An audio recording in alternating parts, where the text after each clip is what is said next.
हाय, आप देख रहे हैं इंडिया न्यूज़ इन खबर और मैं हूं विष्णु शर्मा। लेकर आया हूं एक दिलचस्प खबर पुलवामा से जुड़ी है और एक बड़ा खुलासा किया है। जो फॉरेंसिक जांच टीम गई थी पुलवामा की जांच के लिए, हालांकि एनएसजी की टीम गई थी, एनआईए की टीम गई थी, उनके साथ एक फॉरेंसिक एक्सपर्ट की टीम गई थी। उसने एक बड़े दिलचस्प खुलासा किया है। ऐसे 3-4 नई बातें जो पता चली हैं इससे। पहली बात तो ये कि जो आरडीएक्स यूज हुआ था, आरडीएक्स को लेकर तमाम सारी बातें कही जा रही थी, वो हाई इंटेंसिटी का मिलिट्री ग्रेड आरडीएक्स है। जो प्रिलिमिनरी जांच में पता चला है उसके मुताबिक ये आरडीएक्स आमतौर पे बाहर नहीं मिलता है, इसलिए जो कहा जा रहा था कि इकट्ठा किया गया होगा लोकल मार्केट से, तो वो बात साफ गलत निकली है। मिलिट्री ग्रेड का आरडीएक्स है। टीएनटी, पीईटीएन जैसे कुछ मिलिट्री ग्रेड के आरडीएक्स होते हैं जिन्हें मिलिट्री यूज़ करती है, और ऐसे में ये तय है कि वो पाकिस्तानी मिलिट्री ने दिया हो सकता है, क्योंकि अगर इंडियन मिलिट्री का 1-1 ग्राम आरडीएक्स उसका ऑडिट होता है, जबकि पाकिस्तान कुख्यात है पहले से ही टेरर ग्रुप्स को आरडीएक्स सप्लाई करने के लिए, ऐसे में वो आरडीएक्स कई महीनों पहले यहाँ लाया गया। ये बात साबित होती है। दूसरा जो खुलासा हुआ है वो ये कि जो असेंबल किया गया, यानी उसमें पावर फ्यूज, डेटोनेटर, स्विच, इस तरह की जो चीज़ें आखिरी वक्त में विस्फोट से पहले लगाई गई, वो उस साइट से 5 से 7 किलोमीटर दूर पर ही लगाई गई हैं, ज़्यादा दूर पर नहीं लगाई गई हैं। यानी पुलवामा में जहाँ विस्फोट हुआ है उसके आसपास ये सारी साजिश रची गई, वहीं पे से असेंबल किया गया।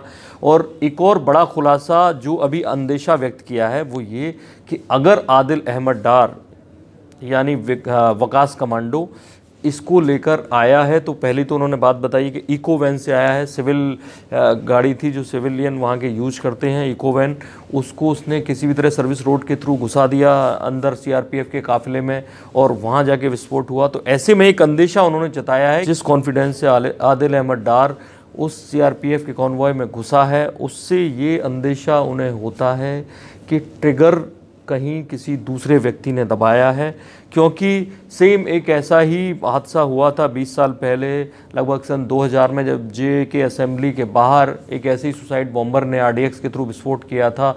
तो तब ये कहा गया था कि उसी तरह का वाक़या हो सकता है, लेकिन जो जांच कर रही है टीम उसने ये खुलासा किया है ये सेम उस तरह का वाक़या नहीं है, क्योंकि वहाँ लड़का हिचकिचा रहा था और यहाँ जितने कॉन्फिडेंस से वो घुसा है उससे लगता है कि ट्रिगर किसी और ने दबाया है। उसको अनुमान था कि यहाँ पर वो विस्फोट होगा, कंफर्म होगा। ऐसे में एक और बड़ी बात जो जांच टीम ने बोली है वो ये कि इसके लिए जो ट्रेनर है, यानी वो इतना कॉन्फिडेंट था, और इसलिए भी क्योंकि जितनी सफलतापूर्वक उन्होंने इसको अंजाम दिया है उससे लगता है कि कोई आईडी का एक्सपर्ट है। ये पक्के तौर पर उन्हें लगता है कि आईडी का एक्सपर्ट है जो कई दिन पहले यहाँ आया, उसने बाकायदा ट्रेंड किया और उस ट्रेनिंग के जरिए ही इतनी कामयाबी पूर्वक उन्होंने किया। तो एक खुलासा ये हुआ है। तो वो जाहिर बात आ रही थी अब्दुल राशिद गाजी जो मारा गया कामरान के साथ, वो पीओके से भेजा गया था और उसको मसूद अजहर ने भेजा था। हालांकि ये भी कहा जा रहा है कि 21 लोगों का जत्था दिसंबर में आया और जेईएम के, और उन लोगों ने ये साजिश रची। तो ऐसे